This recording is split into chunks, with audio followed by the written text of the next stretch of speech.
Professora, queria começar perguntando à senhora qual é o principal desafio da educação no seu país, em Portugal? Ora bem, eu a área de educação que estou mais ligada é o ensino superior. Não só como professora, não é, do ensino superior, mas também porque investigo essa área. Eu penso que atualmente o principal desafio é manter a qualidade da formação dos graduados no ensino superior, ao mesmo tempo em que se consegue acolher uma massa que hoje em dia acede ao ensino superior e que há 20 ou 30 anos atrás não acontecia. Ou seja, houve um crescimento exponencial dos alunos e dos graduados no ensino superior de uma forma relativamente rápida e por vezes isso torna difícil, não é, manter a qualidade do ensino e da formação a um nível mais global.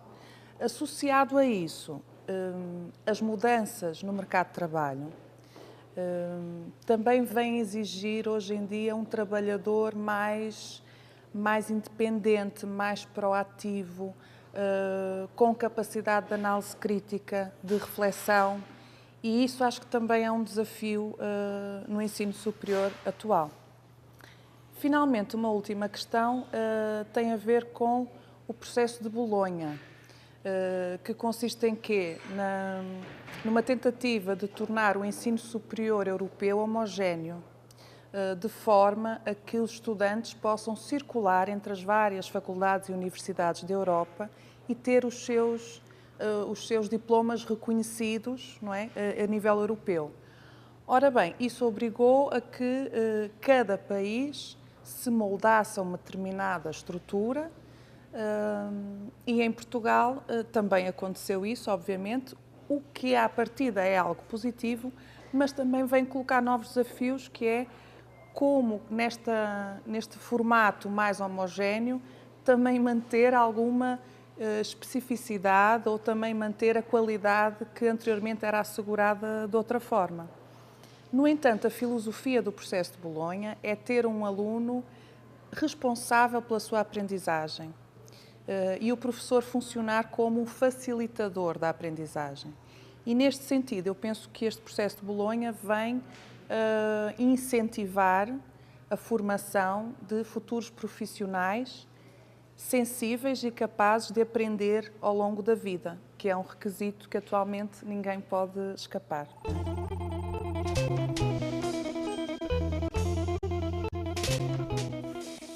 Eu penso que aqui nós temos que fazer uma distinção que tem a ver com o ensino público e depois o ensino privado, não é? E o ensino superior público tem uma maior procura, em regra geral, e, de facto, não há lugar para todos no ensino público. Daí que a rede do ensino privado desenvolveu-se bastante nos últimos anos e eu penso que, quando estamos falando de ensino privado, já há vagas para todos, desde que possam, obviamente, pagar os seus estudos. No Brasil, até muito por conta do crescimento econômico, houve quase que uma explosão no número de estudantes e, consequentemente, talvez uma explosão ainda maior no número de universidades.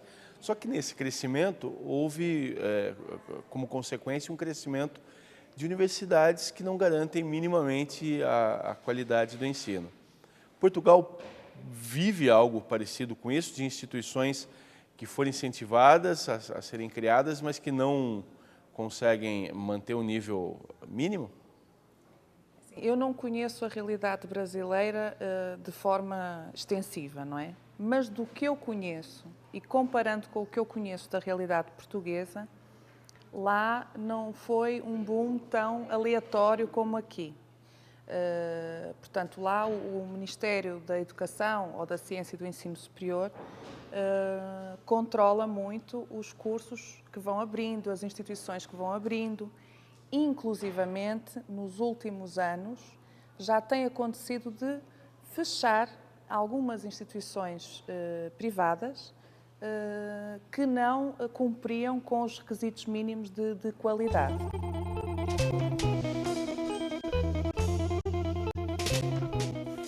A verdade é que, mesmo atualmente, nós estamos estudando o impacto de Bolonha sobre a nossa rede, não é, de ensino superior e a forma como os alunos vão saindo. Portanto, é algo muito recente ainda, não é? No imediato, o que nós sentimos, e no meu caso, enquanto professora, não é, do ensino superior e responsável, por vezes, por alguns cursos, não é, e algumas graduações, o processo de Bolonha foi bom porque veio-nos dar uma oportunidade para repensarmos a forma como estávamos fazendo a formação dos nossos alunos. E, nesse sentido, eu acho que foi positivo, não é? Fomos obrigados a parar, a repensar e a fazer escolhas. Até porque a maior parte das graduações que eram de 5 anos, a maior parte delas, tiveram que passar só para 3 anos. Então tivemos que emagrecer os cursos e nesse processo de emagrecimento, não é, tivemos que fazer opções, não é? O que é que fica, o que é que vai. Portanto, é assim, eu penso que foi positivo por esse aspecto. Há um outro aspecto que eu acho também é muito positivo, que é favorecer a mobilidade entre os países, não é? E um aluno hoje em dia pode começar o primeiro ano em Portugal e depois fazer o segundo noutro país e tem reconhecido através de um sistema de créditos, não é? Reconhecido o trabalho que fez no exterior. Portanto, promove esta circulação dos estudantes pela Europa, que só por si é uma experiência muito enriquecedora, não é? Para além daquilo que eles vão buscar em termos de conteúdos diferenciados, é também a própria experiência de viver numa cultura diferente. E, na verdade, é assim, o mercado de trabalho hoje em dia é um mercado de trabalho europeu até mundial, não é? No Brasil, hoje se fala muito da internacionalização do estudo, talvez porque o Brasil, enfim, esteja no momento de enviar estudantes para o exterior, ou, na verdade, ampliar o número de bolsas para estudantes brasileiros no exterior.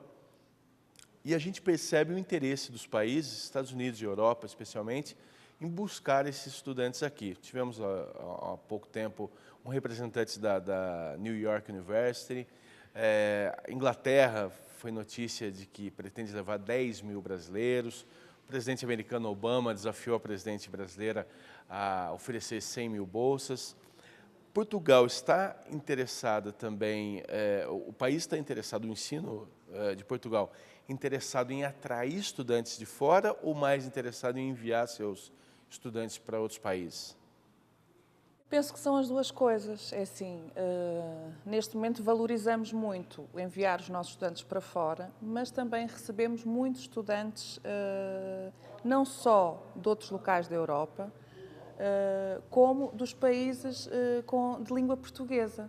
Obviamente que o Brasil é o mais representado. Nós temos muitos estudantes brasileiros, principalmente ao nível da pós-graduação, do mestrado, doutoramento ou pós-doc, não é? Portanto, recebemos muitos brasileiros em Portugal, não é? Recebemos muitos brasileiros, mas também recebemos, por exemplo, de Cabo Verde, de Angola, não é? De outros países que falam a língua portuguesa também são acolhidos e há acordos, por exemplo, ao nível da graduação, com esses países africanos de língua portuguesa, e há muitos deles que vão fazer o seu ensino superior em Portugal, isso já há alguns anos, e isso tem-se vindo a desenvolver e penso que se vai desenvolver cada vez mais. Eu estava pensando um pouco nos rankings, e são tantos hoje que divulgados, mas me parece, a impressão que eu tenho é que as universidades de países de língua inglesa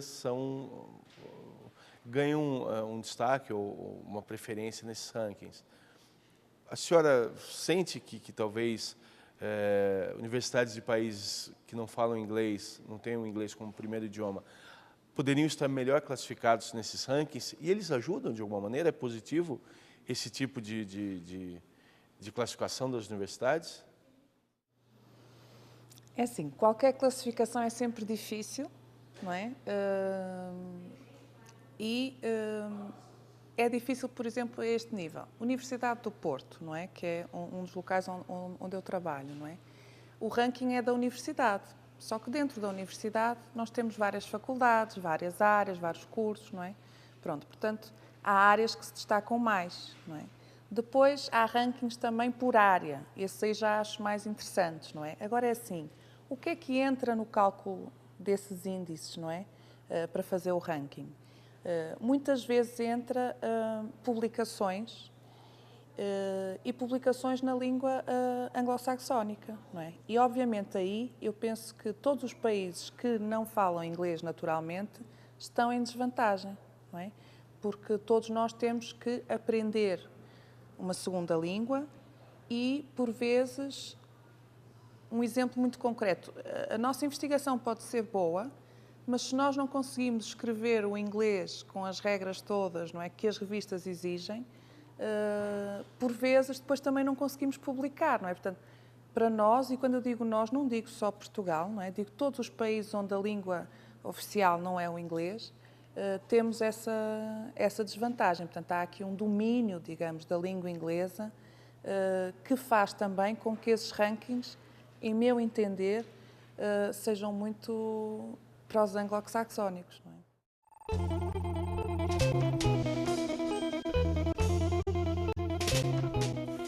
Eu fiz um estudo grande, não é, no âmbito do doutorado, em que acompanhei os finalistas, portanto, os estudantes do último ano, e depois fui ver um ano depois como é que eles estavam, como é que estava esta inserção profissional, esta transição, não é? E porquê? Porque é que se fala muito hoje disso? Porque há uns 20, 30 anos atrás não se falava em desemprego em graduados do ensino superior. Atualmente fala-se muito nisso. E é óbvio, não é? Quer dizer, havia menos e o mercado de trabalho absorvia todos, há 20 anos atrás, não é? Hoje em dia, como há mais, e em meu entender ainda bem que há mais, não é? Há mais pessoas estudando, não é? Mas tem este reverso que é o mercado de trabalho não consegue absorver da mesma forma todos os graduados. E então, de facto, é um fenómeno recente, relativamente recente, que é o falar no desemprego nos diplomados do ensino superior. E então, neste estudo, eu acompanhei este percurso e, uma vez que sou da área da psicologia, tentei perceber se havia algum fator psicológico que ajudasse os estudantes a terem mais sucesso nesta transição. Porque esta temática tem sido muito estudada a nível da educação, a nível da sociologia, a nível da economia, mas não com o foco na própria vivência da pessoa, não é? E não com o foco psicológico. Então, eu decidi estudar por esta via e o estudo demonstrou que há, embora as variáveis do ambiente, não é, e do contexto influenciem esta transição, há aqui principalmente uma variável importante que nós chamamos na psicologia como autoeficácia, que significa a confiança que nós sentimos na nossa capacidade para fazer alguma coisa, não é? E esta confiança nos estudantes, esta confiança que eles tinham na transição, no sucesso da transição, foi preditora do sucesso um ano depois, não é? Portanto, os alunos foram avaliados na sala de aula, em grupo, não é? Foi cerca, o total, porque eu fiz 2 estudos repetidos em momentos diferentes, portanto, digamos um total de 700 mais 600, 1.300 alunos neste primeiro momento e depois no segundo momento uns cerca de 500 que responderam no primeiro, não é? Porque tinha que ser a mesma pessoa, não é? E segui-la. E o que nós encontramos foi que, enquanto eram estudantes, quem tinha uma maior confiança na sua capacidade para transitar e ter sucesso no mercado de trabalho, foram aqueles que um ano depois estavam mais satisfeitos com o trabalho, estavam mais empregados, portanto, tinham encontrado trabalho mais rápido do que os outros, não é? Ganhavam mais e por aí fora, não é? Portanto... Ou seja, há uma questão estrutural, ou seja, há um número maior de profissionais do que vagas disponíveis.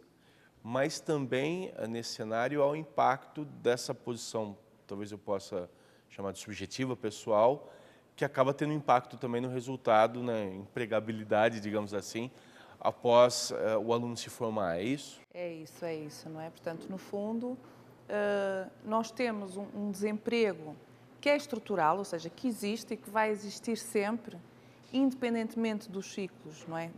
da economia.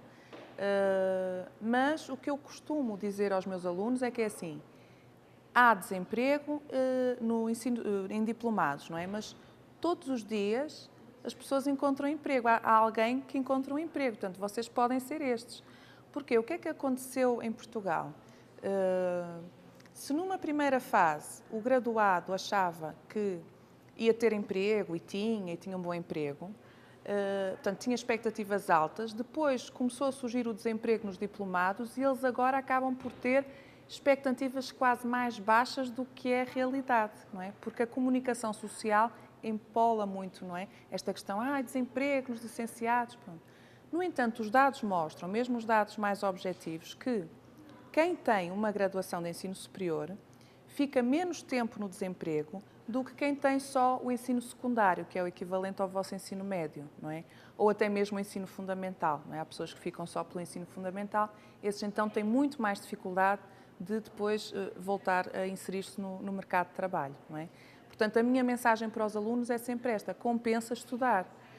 Vocês não fiquem embrenhados neste desânimo que é passado não só pela crise económica, pela conjuntura, como por toda a televisão, entrevistas, reportagens, etc. Quer dizer, não se deixem contaminar, não é? E este aspecto da autoeficácia, que é um conceito que nasceu nos anos 70 com o Albert Bandura, que é um investigador da Universidade de Stanford. Portanto, este conceito ajuda a perceber que quem tem mais confiança, no fundo, depois tem mais sucesso. Porquê? Ao ter confiança, insiste mais, persiste mais, não é? Não desiste logo quando é rejeitado numa primeira situação, não é? Portanto, temos aqui um espaço, digamos, para até intervenção em termos psicoeducativos, não é? Para ajudar os estudantes a terem maior sucesso nesta transição. Eu imagino que, apesar das diferenças econômicas e estrutura, isso vale não somente para o mercado e para o ensino português, como, por exemplo, também no Brasil, uma vez que passa pela questão subjetiva, não? Com certeza. E é muito interessante ter colocado essa questão porque já há alguns anos eu venho desenvolvendo um trabalho em parceria aqui com a Unicamp, com a Faculdade de Educação, com a professora Roberta Aze e com a professora Sueli Polidoro, que tem 2 centros de pesquisa, o NEAPSE e o PES, e de facto também temos vindo a estudar o que acontece na realidade brasileira. E esses estudos, claro, ainda estão em desenvolvimento, ainda há muito que investigar, mas também estamos observando, não é, como é que funciona a autoeficácia, não é, nos estudantes aqui no contexto brasileiro e tentando estudar, não é, e replicar aqueles resultados que encontramos em Portugal e estamos a tentar também adaptar aqui a este contexto.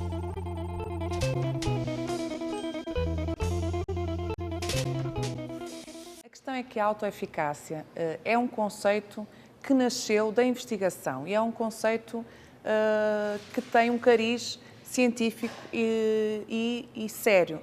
Porquê? Porque a autoeficácia, uma vez que é um conceito, está ligado a outros conceitos, não é?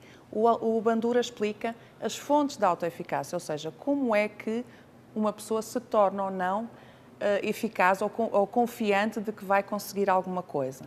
Portanto, e uma das fontes são as próprias experiências que a pessoa tem, certo? Portanto, as experiências que nós vamos tendo influenciam esse aspecto. Mas não só, há outras fontes que explicam como é que isto surge. No entanto, há aqui uma característica importante a dizer, que é a questão da própria competência objetiva. Ou seja, se uma pessoa não tem capacidade, certo, para fazer algo, mas acredita que tem, o que é que acontece? A teoria do Bandura diz que ele até vai começar a querer fazer, mas ao fazer vai ter fracasso. Não é? E isso vai fazer com que a sua autoeficácia, a sua confiança, desça, certo? Portanto, é assim, a autoeficácia funciona desde que você tenha um nível mínimo de competência. A autoeficácia não faz milagres, portanto, não chega a acreditar por acreditar, não é? Isso não é autoeficácia, certo? Pronto, e nós aqui, nesta forma de encarar este conceito, fazemos um corte com esse tipo de literatura mais de senso comum e de autoajuda que diz só, acredite que você consegue, não é? Portanto, não tem a ver com isso.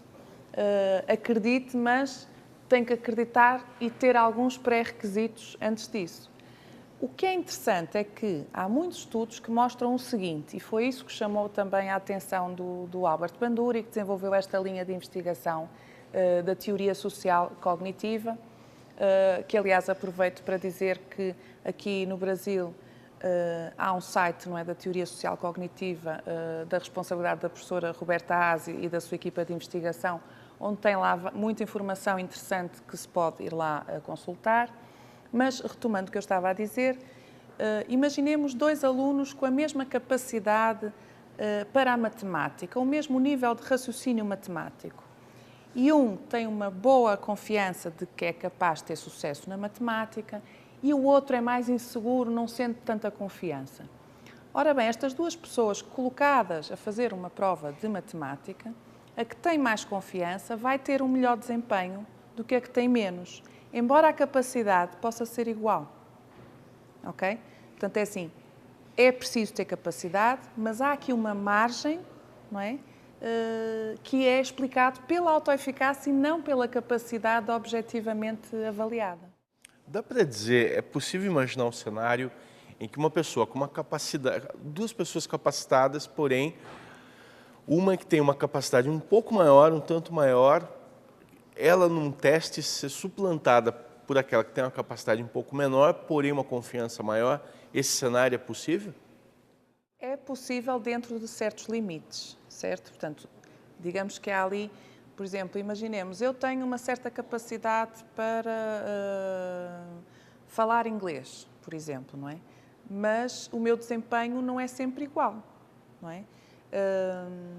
Portanto, se eu estiver num dia, até porque a autoeficácia não é um traço, não é algo que a gente nasce com a autoeficácia ou não nasce, não é genético, não é? Portanto, é algo que se vai construindo e desconstruindo, não é?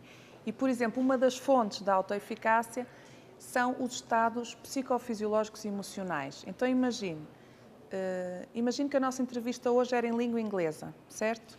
A minha capacidade no inglês hoje era igual à de ontem, ok?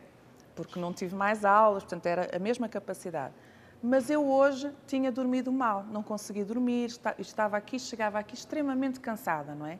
Isso ia baixar a minha autoeficácia. Não ia baixar a minha capacidade, porque ela era igual, mas ia baixar a minha autoeficácia porque eu ia pensar assim, eu não vou conseguir falar tão bem inglês porque eu estou muito cansada, não é? E então eu ia ter um desempenho abaixo, certo? E se viesse outra pessoa com uma capacidade mais baixa que eu no inglês, mas que tinha dormido bem, que estava sentindo-se bem, não é? Ia pensar assim, não, eu vou conseguir.